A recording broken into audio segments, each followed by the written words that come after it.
નમસ્તે દોસ્તો, અત્યારે આપણે છીએ મહાશિવરાત્રિના મેળામાં। દર વર્ષે પંચાંગ પ્રમાણે મહા મહિનાના વદ પક્ષની 14ના દિવસે મહાશિવરાત્રિનો તહેવાર ઉજવવામાં આવે છે। આ વખતે 15 ફેબ્રુઆરી રવિવારના રોજ આ પર્વ ઉજવવામાં આવશે।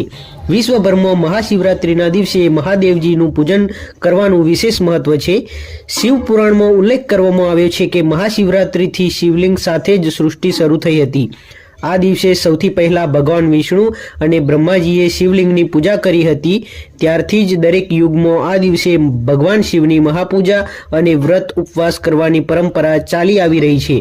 મહાશિવરાત્રિના દિવસે શિવજીની ભક્તિભાવપૂર્વક પૂજા અર્ચન કરવાથી અનેક સંકટો દૂર થઈ શકે છે।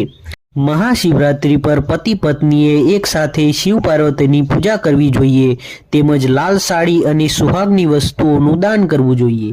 આ દિવસે વ્રત ઉપવાસની સાથે શિવલિંગ દર્શન, પૂજન તેમજ શિવ મંત્રોનો જાપ પણ કરવો જોઈએ। જો પતિ પત્ની એક સાથે શિવ પાર્વતીની પૂજા કરે છે તો વૈવાહિક જીવનમાં સુખ શાંતિ જળવાઈ રહે છે।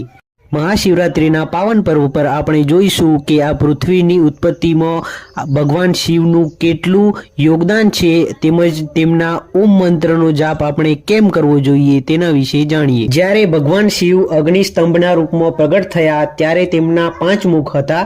આ રૂપમાં 5 તત્વો પૃથ્વી, જળ, આકાશ, અગ્નિ અને વાયુ હતા।